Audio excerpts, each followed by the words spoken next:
The silence within the high sanctum of the Ethel Guardian hegemony was not merely an absence of sound. It was a physical weight, a pressurized atmosphere of millennia-old tradition and terrifying political gravity that pressed against the sensory organs of every being present. Here, in the obsidian heart of the tedious, glorious capital station of Xylo Prime, the air smelled of ozone, crushed velvet, and the metallic tang of fear masked by arrogance.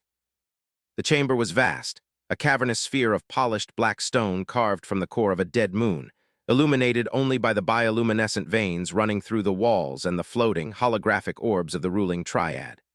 It was a place designed to make the individual feel insignificant, to remind every diplomat, general, and scholar that the hegemony was eternal, immovable, and perfect. But today, the silence was brittle. It vibrated with a tension that threatened to crack the flawless facade of the High Council, for above their atmosphere, drifting in the cold void beyond their formidable sensory nets, something impossible sat motionless against the backdrop of the galactic arm. High Arbiter Vrox, the eldest of the triad, shifted his bulk upon the gravity throne, his carapace scraping softly against the levitation fields. His many eyes, usually clouded with the boredom of absolute power, were sharp, fixated on the central projection in the middle of the room. He was a creature of refined evolution, his species having long ago transcended the need for physical violence, outsourcing their wars to automated drones and subservient client races. To Vrox, war was an equation, a contest of aesthetics and energy efficiency. What hung in the display before him offended every sensibility he possessed. It was a jagged, ugly thing, a bruise on the purity of the void. It had no elegance, no sweeping curves of gravitational sails, no shimmering energy shields that danced like orrery. It was a block of dead metal, scarred, pitted, and silent. "It is orbital debris," spat Tactician Alara, her voice a series of melodic clicks that echoed harshly in the acoustic perfection of the chamber. She paced the perimeter of the central dais, her slender, multi-limbed form twitching with agitation. "A derelict from some primitive conflict long forgotten. Look at the asymmetry. Look at the exposed piping, the crude propulsion exhaust. It is an affront to engineering. We should simply vaporize it and clear the shipping lane." "Vaporize it?" The third voice was softer, trembling with a frequency that suggested deep unsettlement. It belonged to Science Minister Kale, a being of soft flesh and massive cranial capacity, suspended in a nutrient tank that served as his mobile platform. "Alara, you speak with the confidence of a soldier who has never seen a predator she could not kill. My sensors are weeping." "Weeping?" Vrox rumbled, the sound vibrating through the floor. "Explain yourself, Minister. Do not indulge in poetic metaphors when the integrity of our borders is in question. We detected a transition spike. A hole was punched through hyperspace, a method of travel we deemed theoretical and unstable. That thing exited the rift. It is not debris. It is a vessel, and you will tell me what it is made of." Kale's tank bubbled, the lights within flickering from a soothing blue to a nervous violet. "I am trying, High Arbiter, but the scanners—" "They slide off, not because of shielding. We are accustomed to energy shields. We know how to pierce frequencies. This is different. The hull of that vessel is not reflecting our scans. It is absorbing them. It is as if the material itself is hungry. The density readings are fluctuating wildly. One moment it registers as hollow, the next it possesses the mass of a neutron star. It defies the standard model of physics we have upheld for 10,000 cycles." Alara stopped pacing, her mandibles clicking in a sneer. "Physics does not fluctuate, Kale. Your equipment is faulty, or perhaps the radiation from their crude engines is interfering with your delicate instruments. I say we fire a warning shot across its bow. If it reacts, it is alive. If it does not, it is trash." "And if it reacts by erasing us?" Kale whispered, the audio synthesizers on his tank amplifying the terror in his tone. "Erasing us?" Alara laughed, a chilling harmonic sound. "Look at it. It is built of iron and carbon. It relies on chemical combustion and nuclear fission, dirty, archaic technologies we surpassed before we left our gravity wells. It is a flying tomb. It has no energy signature consistent with weapons capable of harming a hegemony dreadnought. We are the masters of the Ethel Guardian sector. We do not fear flying bricks." Vrox raised a hand, silencing them both. The gesture was slow, commanded by centuries of ruling an empire that spanned star systems. He looked at the projection of the human ship, though they did not know it as human yet. To it looked like a mistake. It was a massive slab of gray, kilometers long, shaped like a hammerhead shark bereft of grace. Massive radiator fins extended from its rear, glowing with a dull, malevolent red heat bleeding entropy into the vacuum.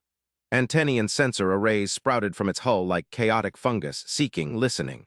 It was quiet, too quiet. "Minister Kale," Vrox said, his voice dropping to a register that demanded absolute truth. "Perform a deep spectrum analysis. Divert power from the planetary grid if you must. I want to know what is inside that shell. I want to know its heart. And Alara, bring the home fleet to readiness, but do not, I repeat, do not target lock. We are not barbarians. We scan first. We understand. Then we dismantle." The command was given. The atmosphere in the room shifted from debate to operation. Kale's tentacles flew across the controls inside his tank, interfacing directly with the massive sensor arrays orbiting the planet.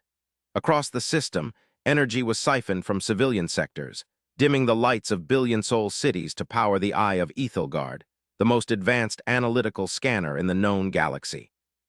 The eye opened, a physical aperture on the moon's surface, and focused a beam of coherent tachyon particles directly at the silent gray hull of the intruder. This was the moment of hubris. This was the moment the Ethelgardian hegemony believed they were the scientists examining a bug under a microscope, unaware that they were merely the dust motes floating before the gaze of a sleeping god.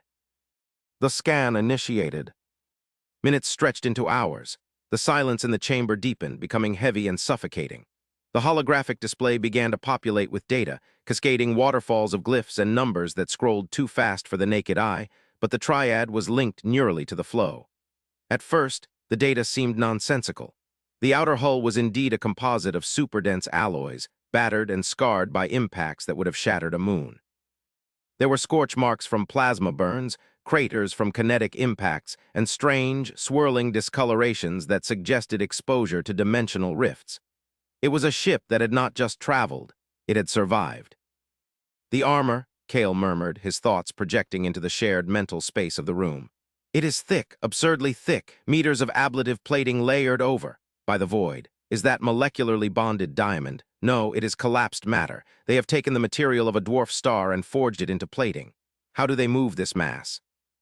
"Propulsion," Alara interrupted, her confidence wavering slightly as she read the thermal output.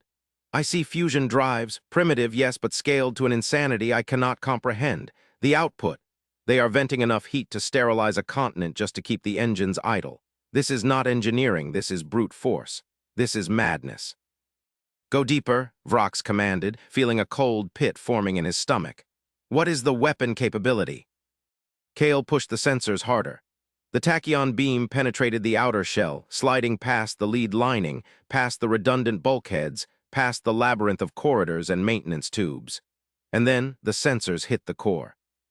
The warning klaxons of the high sanctum did not blare, they screamed.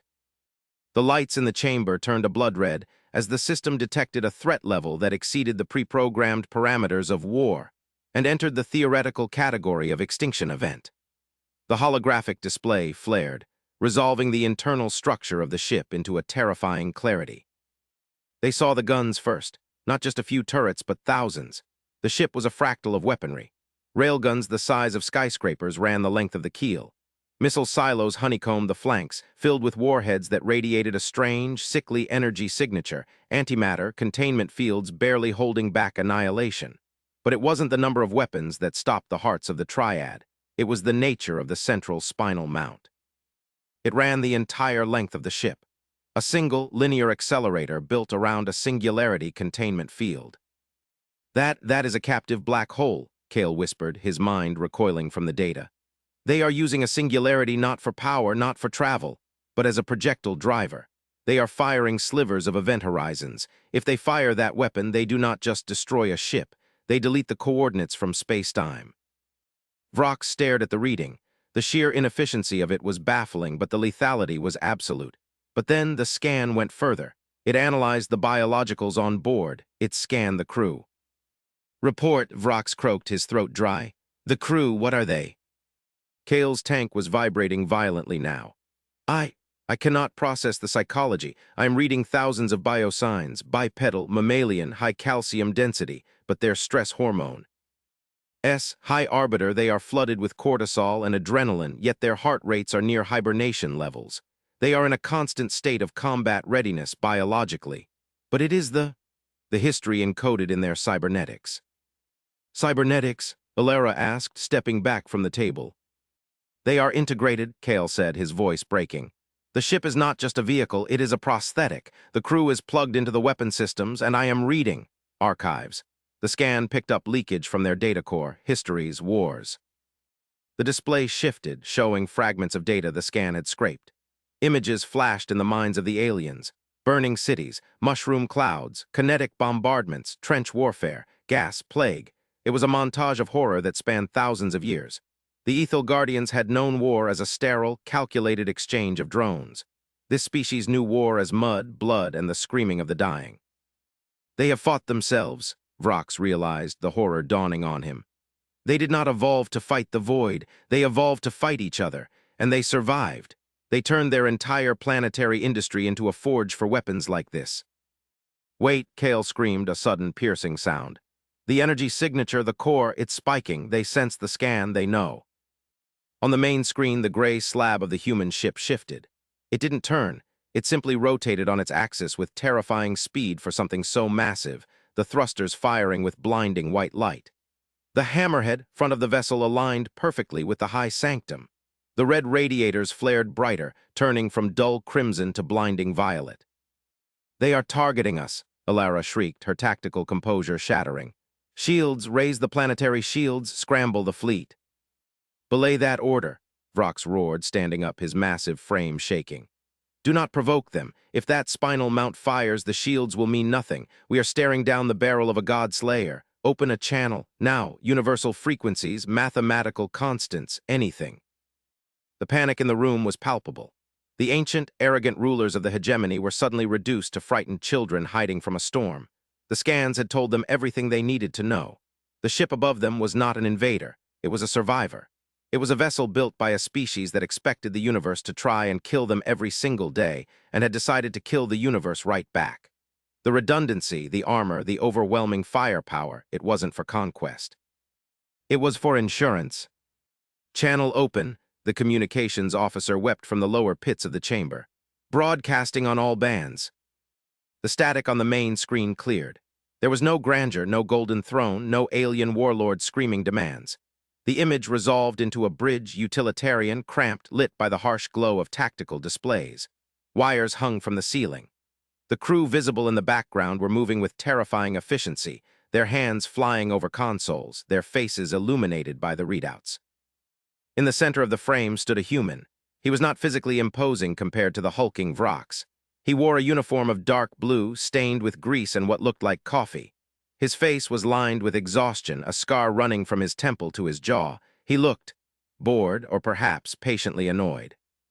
He leaned forward, adjusting a microphone. "This is Admiral Silas Vance of the United Terran Coalition Heavy Cruiser Endurance," the human said.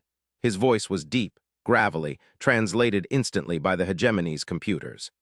"You just hit my hull with a tachyon burst strong enough to sterilize a lesser vessel. My tactical officer tells me you were trying to take an X-ray. Where I come from, it's polite to knock before you peek through the window." Vrox swallowed, his mandibles clicking nervously. He stepped into the pickup field. I am High Arbiter Vrox of the Ethel Guardian Hegemony. We apologize for the intrusion. Your arrival was unexpected. The scan was a defensive measure. We meant no harm." The human admiral looked at something off-screen, then back at Vrox. His eyes were cold, calculating, devoid of fear. "Defensive measure. Right. Your defensive measure just tripped our passive sensors and woke up my fire control systems. Do you have any idea how hard it is to put a singularity drive back to sleep once it thinks it's feeding time?" We did not know," Vrox stammered. The power dynamic had shifted so violently it gave him vertigo. Minutes ago, they were debating vaporizing debris. Now they were apologizing to a being that could crack their planet like an egg. "Look," Vance sighed, rubbing his eyes. "We aren't here for you, we're just passing through. Our navigation drive took a hit 3 sectors back, ran into something nasty in the nebulae. We dropped out to cool the coils and run diagnostics. We didn't RIA. Lies, this system was inhabited. Your beacons are quiet." "Quiet?" Alara interjected, unable to help herself. "Our subspace beacons sing the glory of the hegemony across 4 quadrants." Vance squinted at the screen. "Yeah, Well, our sensors are calibrated for void-born leviathans and gamma-ray bursts. Your glory barely registers above the cosmic background radiation. No offense. The insult landed with the weight of a planet. They barely registered. The hegemony, the jewel of the sector, was background noise to these humans. You mentioned something nasty, Vrock said, seizing on the information.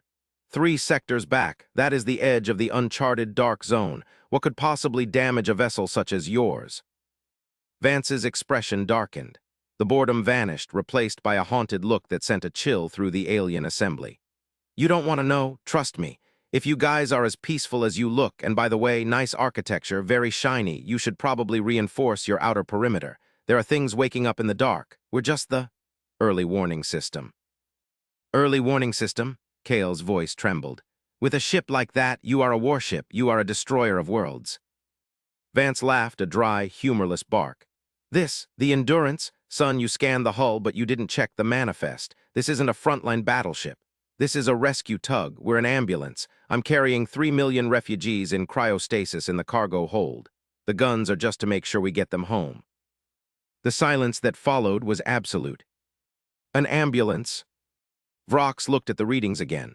The collapsed matter armor, the singularity gun, the antimatter missiles, the ship that defied physics, that terrified their most advanced AI, that was built to survive the end of days, was a medical transport. If, Vrox whispered, his voice failing, if this is a rescue vessel, what do your warships look like? Vance paused. A strange expression crossed his face, half pride, half sorrow. You don't want to see the dreadnoughts. When the dreadnoughts arrive, there usually isn't much sky left to look at. They don't just block the sun, they replace it. The human admiral leaned back. Now, if you don't mind, we're going to finish our repairs and be on our way. We suggest you don't scan us again. The automatic countermeasures might interpret it as a hostile lock, and I really don't want to explain to command why I turned a civilized system into an asteroid belt. Vance out. The screen went black. The connection was severed. The high sanctum was plunged back into the dim bioluminescence. No one moved. No one spoke. The data on the holographic screens remained, a testament to the monster floating above their heads. Alara slumped against the tactical table, her arrogance evaporated. An ambulance, she whispered. They arm their ambulances with black holes. Kale was weeping openly now, his tentacles wrapped around his tank. They scanned us too, he said softly. While we were speaking, they scanned the entire planet. My console just received a data packet from them. What is it? Vrox asked, feeling a terrible exhaustion settling into his bones. Schematics, Kale said, pulling up the file. Shield generators, point defense grids, reactor upgrades, and a note. Read it, Vrox commanded. Kale's voice shook. The note reads, you're going to need bigger walls, good luck, humanity. The realization settled over the council like a shroud. The humans were not the threat. The humans were the ones running from the threat. And they had looked at the Ethelgardian hegemony, at their gold, their art, their pride, and seen nothing but a defenseless child playing in the path of a hurricane. They had tossed them a shield generator out of pity. Vrox looked up at the ceiling, imagining the gray slab of the Endurance firing its engines, pushing its impossible mass back into the dark. We were destined for ruin, Vrox said, his voice echoing in the vast chamber. Not by them, but by what chases them. He turned to the assembly, his eyes hard and clear for the first time in centuries. Mobilize the fleet. Tear down the monuments, melt down the statues. We need armor, we need weapons, we need to become ugly, or we will be dead. Act 2, the weight of iron. The transition from arrogance to desperate industry was painful. For the Ethelgardian hegemony, accustomed to centuries of stagnation masked as perfection, the reality of their vulnerability was a poison that sickened the soul before it cured the body. The Endurance remained in high orbit for 3 standard rotations, 3 days in which the sun of Xylo Prime seemed to shine a little less brightly, eclipsed by the psychological shadow of the human vessel. Vrox found himself unable to leave the high sanctum. He watched the telemetry of the human ship with an obsession that bordered on religious fervor. He watched as smaller craft, blocky and utilitarian shuttles, buzz. Zed around the Leviathan's hull, welding rents in the armor, replacing burnt-out sensor vanes. The sheer coordination of the human crew was mesmerizing. There was no wasted movement. It was a ballet of survival. On the second day, a request came from the Endurance. Not a demand, but a polite inquiry.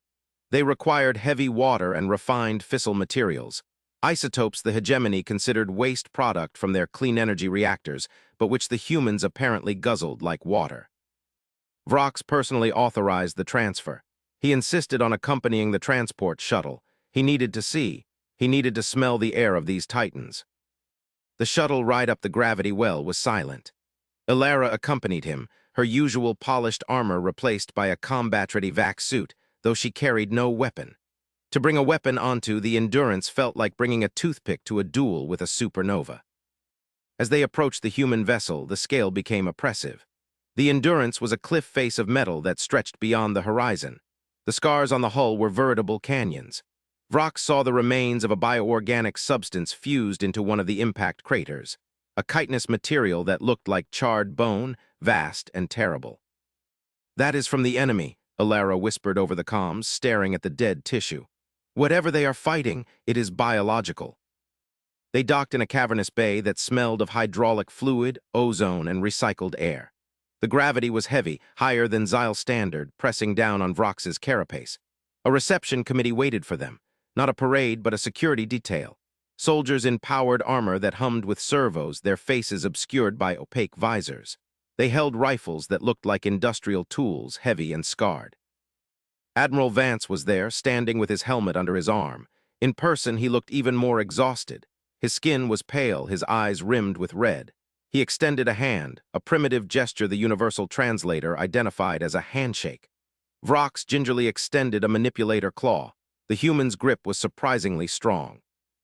"Permission to come aboard, or rather, welcome aboard," Vance said, a faint smile touching his lips. "Thanks for the fuel. We were running on fumes." "It is a small price," Vrox managed. "Admiral, I must ask, the damage to your hull, the organic residue." Vance glanced at the crater visible through the mag field of the hangar bay. "Yeah, that's a Swarmlord carcass. Tried to ram us near the Antares Gap. Point defense chewed it up, but the momentum carried it into the hull. Took us a week to scrape the acid off." "Swarmlord?" Ilara asked, stepping forward. "Is that what you flee?" Vance's eyes snapped to her. "Flee? We aren't fleeing, tactician. We're engaging in a fighting retreat. There's a difference. We draw them away from the core systems. We bleed them. We make them pay for every light year. But yes, the swarm. A hive mind the size of a galaxy. They don't want territory. They want biomass. They want to eat." He gestured for them to follow. "Come on. I want to show you something. Since you guys are sitting right in the expansion path, you deserve to know what's coming." They walked through the corridors of the Endurance. The interior was a shock to the Ethel Guardians.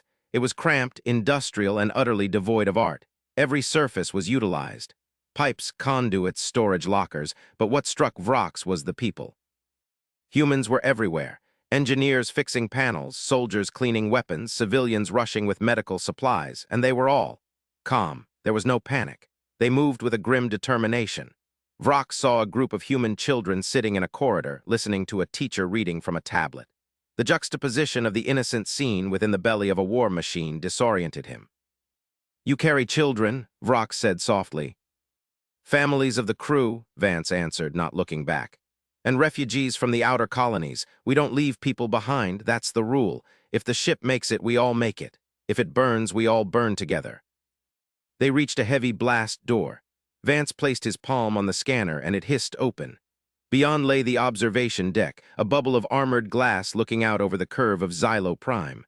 But the focus was a central holodable. Vance activated it. The galaxy materialized in light. A red stain was spreading across the outer rim. "This is the swarm," Vance said, pointing to the red mass.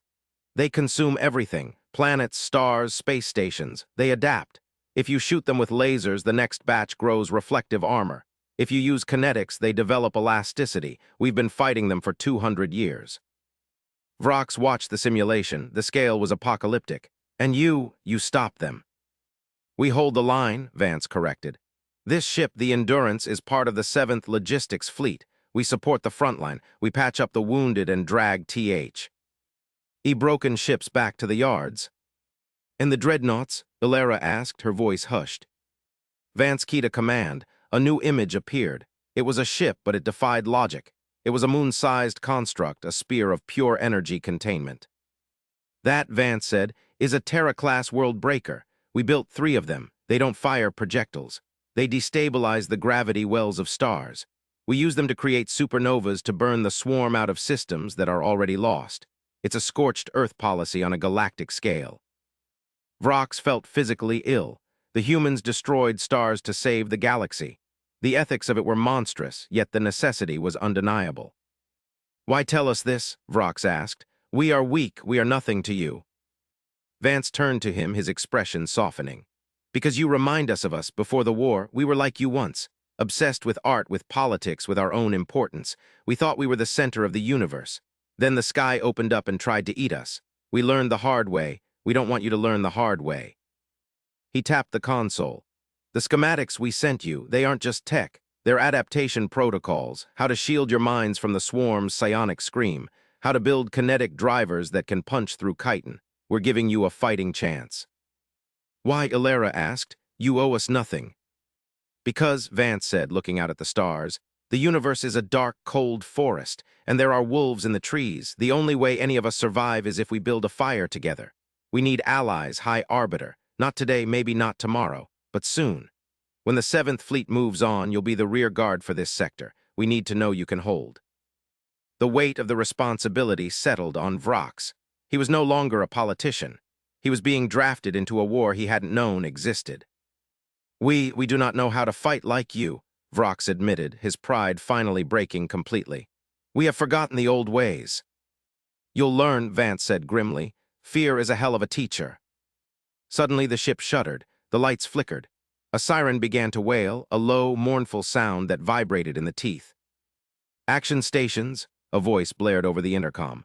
"Transition spike detected. Sector 4 Alpha, proximity alert." Vance's face hardened into stone. "They found us, scouts." "Here," Vrox gasped. "In our system." "They tracked the wake of the drive," Vance snapped, moving to a wall intercom.